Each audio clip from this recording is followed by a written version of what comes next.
across to Michael Kugelman, who is the director of the South Asia Institute at the Wilson Center in Washington, D.C. It's a well-known think tank. Michael Kugelman, it's nice to connect with you again after a long time. Thank you so much for joining us. How are you seeing these, early trends and leads playing out and, the path to the White House? Yeah, great to be back with you, Nidhi. It's a pleasure. Look, I think that the simple answer to your question is we just have to wait. It's very early. It's clearly going to be a very late night here in the U.S., and it could be another day or so until we have a sense as to who's going to be declared the winner of this election. But I cover foreign policy more so than domestic policy, and for me, one thing that really stands out is how it's not just domestic issues. It's not just bread and butter issues, not just economic issues that are shaping this election. This is in the U.S., as you know. I mean, typically it is the bread and butter issues that tend to drive voter behavior.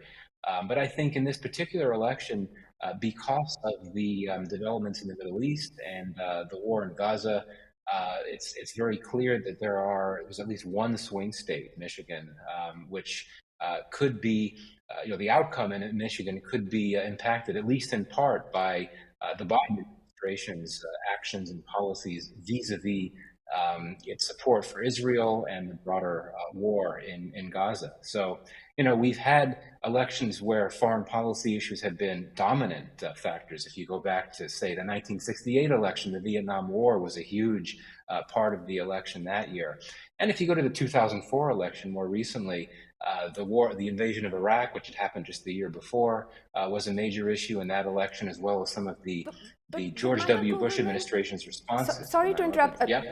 Poll after poll actually showed that, the war in Gaza wasn't necessarily a huge, issue for American voters overall. Are you saying that, however, it could be something that could make a difference in swing states like Michigan, where you have a huge Arab American population, which is very upset with the Democrats? And where would their votes go?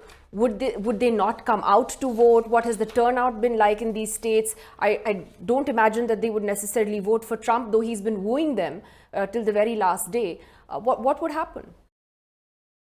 Yeah, that is my very point, that we should not overstate the impact that the war in Gaza would have on voter behavior, but that it is an issue, and in several particular cases, particularly in a swing state like Michigan, where you have sizable communities of Arab Americans, Muslim Americans, and clearly many of these individuals have indicated they're so upset with the Biden administration for its support for Israel that they either don't want to vote for Harris, or they'd be inclined to vote for Trump. It's very difficult to know. I'm not a pollster. It's hard to know exactly what that'll translate to. But I do think that we cannot discount the impact of foreign policy issues, and particularly the Biden administration's policies vis-a-vis the Israel-Gaza war, in terms of how that could impact the final outcome of this election. Right.